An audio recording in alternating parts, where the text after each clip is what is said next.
Shalom, bonjour, je suis serviteur de Dieu, Alan Rich.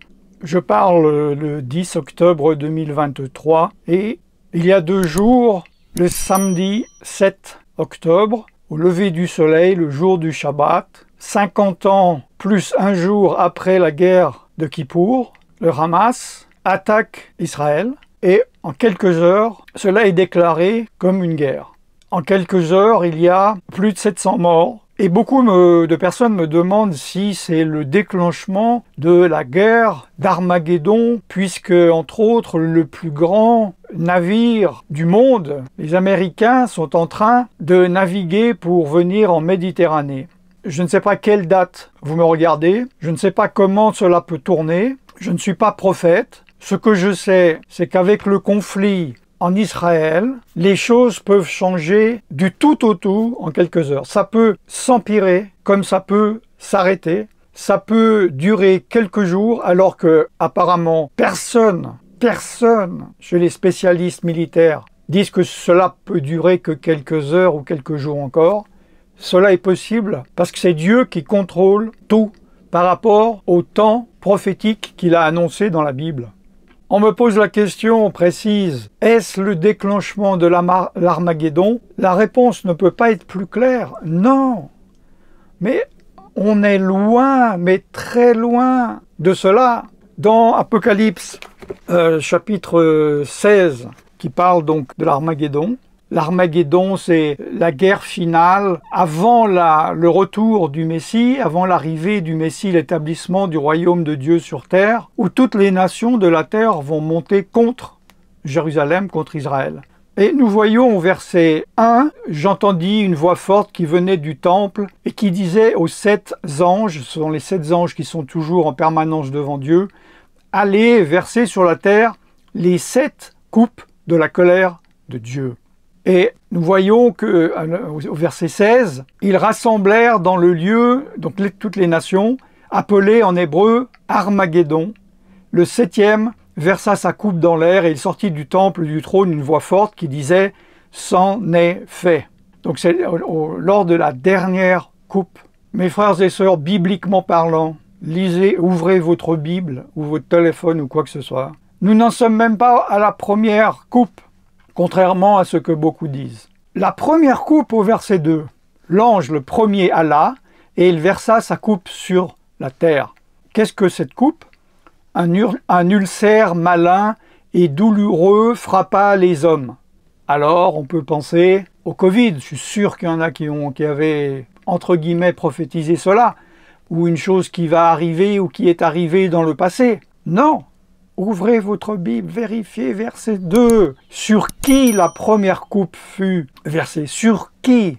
Sur les hommes qui avaient quoi? La marque de la bête et qui adoraient son image.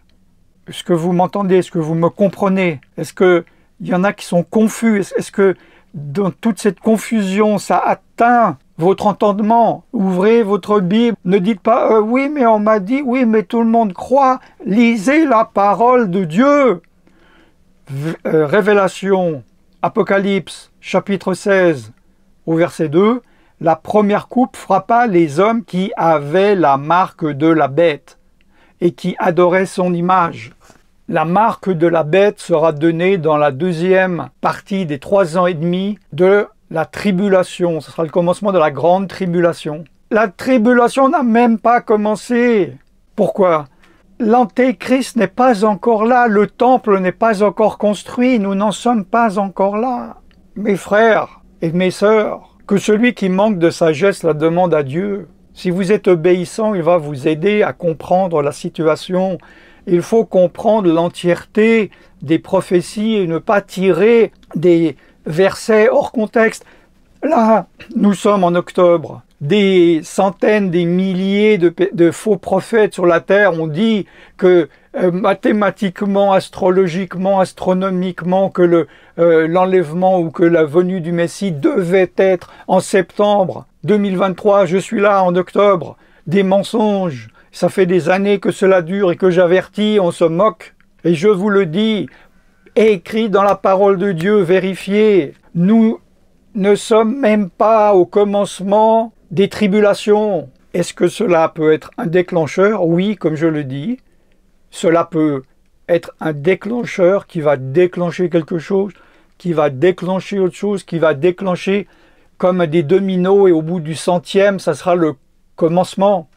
Mais nous ne sommes même pas à la veille du début de la tribulation, parce qu'il faut qu'il y ait un accord de paix.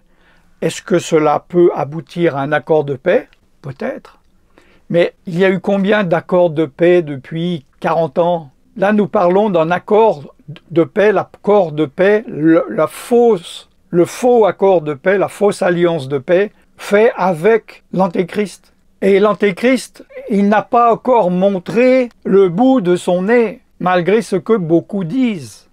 Il faut, pour que la période des tribulations ou de la tribulation de ces temps commence, qu'il y ait un système mondial, global, politique, économique, moral, pas religieux. J'ai fait une vidéo là-dessus, allez la voir, parce que la plupart des personnes sont persuadées qu'il s'agit d'un système religieux, c'est un système moral. Et ce système, certes, petit à petit, l'oiseau fait son nid, il se met en place, mais il n'est pas praticable. On n'est pas du tout encore là. Mes frères, même Yeshua a dit, mais vous voyez les nuages arriver, est-ce que vous ne savez pas que si les nuages sont à 20 km, il ne peut pas pleuvoir dans une seconde? Il y a des signes, mais il faut savoir où nous en sommes, il faut connaître la chronologie, j'en ai parlé combien de fois. Voyez l'ensemble, la chronologie où nous en sommes. J'essaye pas de convaincre des personnes qui ne peuvent plus ou qui ne peuvent pas, mais j'essaie de sauver des personnes qui sont tombées dans les griffes du malin. Parce que je perçois qu'il y en a encore qui peuvent être sauvés et arrachés de l'esprit de séduction, de l'esprit d'égarement. Parce que c'est cet esprit d'égarement, cet esprit de séduction qui va influencer les gens du monde, ainsi que les chrétiens de l'Empire romain, de l'Empire babylonien, la grande foule, les chrétiens du grand chemin, à ne pas voir, quand l'Antéchrist va arriver, que c'est l'Antéchrist, et à accepter la marque de la bête. Réveillez-vous, réveillez-vous. Il va se passer des choses, mes frères et sœurs. Parce que là, les Nations Unies, l'Europe, les États-Unis, tout le monde est du côté d'Israël. Mais concernant Israël, les nations n'ont pas de mémoire. Ils tournent leur veste comme ça. Il suffit qu'Israël fasse une erreur, fasse quelque chose d'injuste, et toutes les nations, en un jour, ils vont se tourner contre eux.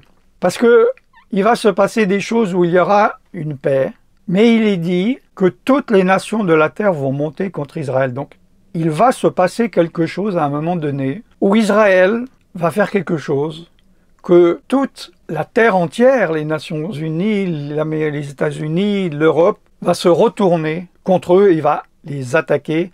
Et cela fait partie des prophéties du livre de l'Apocalypse, de la Bible.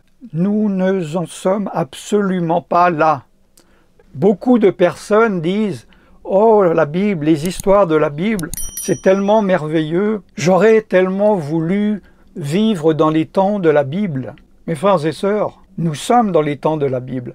Tous les jours, aux actualités, nous pouvons voir où nous en sommes en regardant les prophéties de la Bible. Je suis serviteur de Dieu Alain Rich et je vous bénis dans le nom tout-puissant de Yeshua Jésus. Shalom.